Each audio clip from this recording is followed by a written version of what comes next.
Now, the question is always, how does one sell oneself?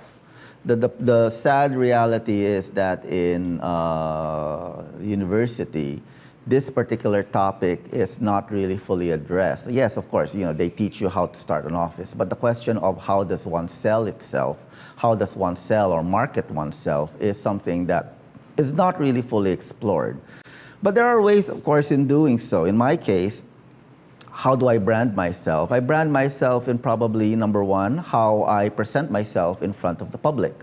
I usually have this quirky means of dressing that is befitting, I would like to think, of that of traditional architects. And usually, though I'm not wearing my usual signature attire, it's a matter of presenting yourself in some way different from others out there.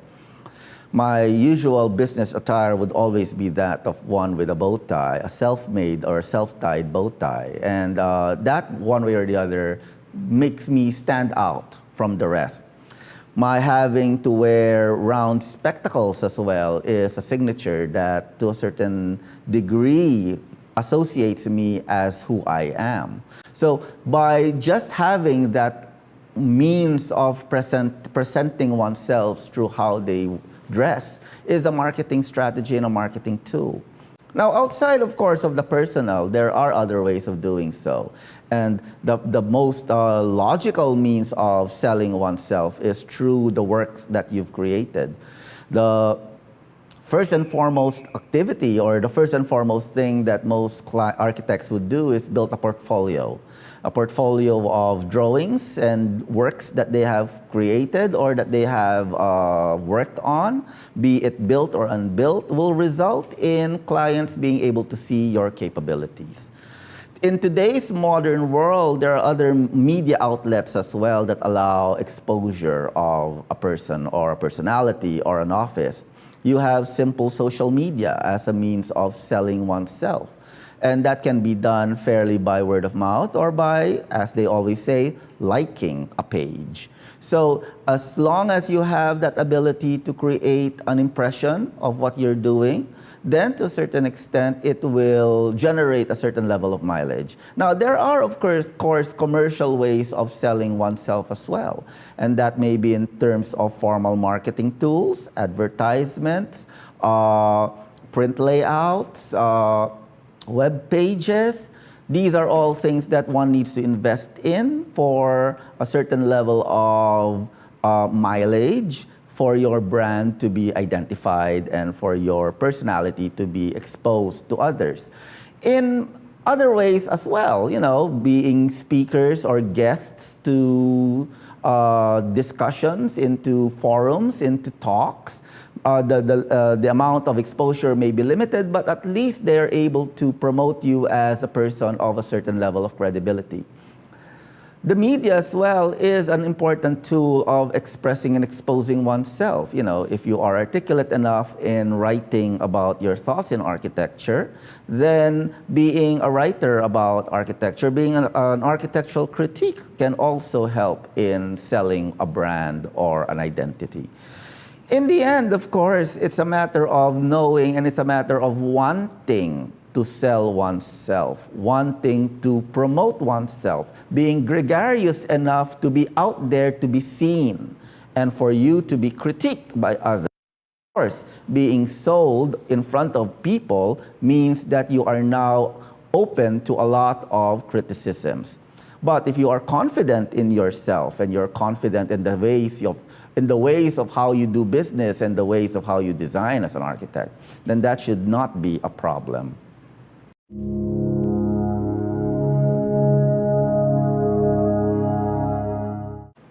Now, one of the very touchy questions that we normally have to discuss is pricing. How does an architect price himself?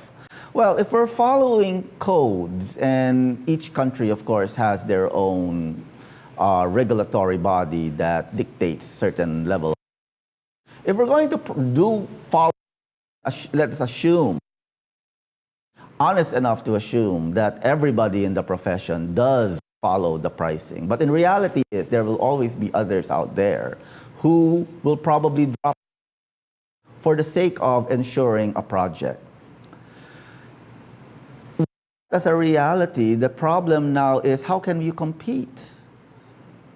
How can you compete with someone who is ridiculously throwing out their prices just for them to ensure success in a project? Well, how do we do it in my own office? We go down as low as we can within legal bounds by looking at our operating expenses. At the end of the day, one just cannot simply throw away a project and give it away for free if you're not going to earn anything.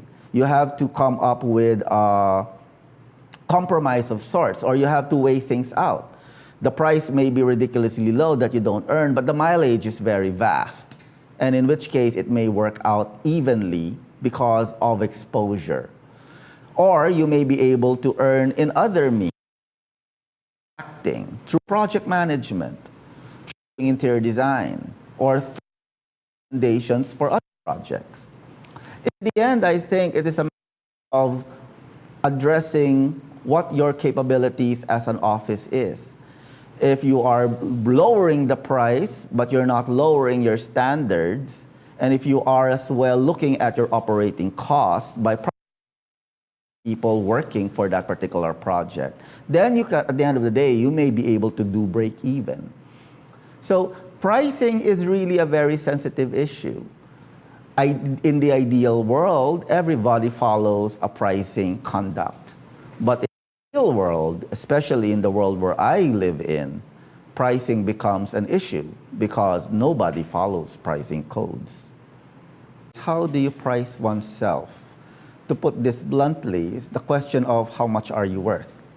Now, it's not as if you go to the department store and you see your price tag there. It's really a question of defining what your worth is. Now, how do we define this? Because there is no given rule as to the cost of a person, except for, of course, when you're hiring well-established, top-rate, top-ranked architects or star-architects who could demand meteoric prices. But for ordinary students or ordinary would-be architects or startup architects, how does one price oneself? One way to do it is, of course, by looking at your fundamentals. And what are these fundamentals? Your education, your experience, your age. So these three things, to a certain extent, can determine how much you cost. If you are a fairly young one, you are a newly graduate, then of course, to a certain extent, you cannot demand top price because you're not licensed or because you're just a new graduate. People will still think that you're such a neophyte that you don't have experiences up your sleeves for you to demand top price or even to demand a good price. They will probably abuse you or they'll probably ask for the lowest price available because, similarly, there's just more of you around. In reality, like how many students graduate from this year? And if you're going to ask for a ridiculously high price, it's just a matter for me to go to your classmate who's probably going to give it for free. So that becomes an issue in terms of the volume and because of your inexperience or your age. The next level will probably be experience. As you grow into this profession, you will learn more. You will experience more. You will have the ability to deal with a lot of aspects of the trade. Experiences, as we have already discussed previously, can come from work or can come from your own personal endeavors to explore and to expand your horizons. These experiences count a lot. How can you design a resort if you don't go travel to places where resorts are found? How can you design a museum when you don't go to museums? Whereas others may have that background or that, therefore they have the experience and have the inclination and the ability to translate ideas simply because the passion and the knowledge of what these facilities are there. So the experience as well is a crucial identifier of how much your cost, of how much you cost. Now, the third is, of course, to a certain extent, your education. depending on where you come from, depending on your education's reputation. Now, it is of course unfair to say that some schools are not as capable as other schools, but in reality, these are things that are also looked at by would-be employers or would-be clients. If you come from a top-rate school, therefore they know quite well that the quality of education is also top-rate. And as such, they may be willing to pay you for the degree and the title of saying that my architect graduated from the University of such and such. Whereas run-of-the-mill institutions will probably not elicit a lot of interest from people because they may value the kind of education you have in a very poor manner. So those three, one way or the other, can define how much you cost. Your age, your experience, and your background. Other than that, of course, these are added values to the product that you're selling. And what is that product? It's you.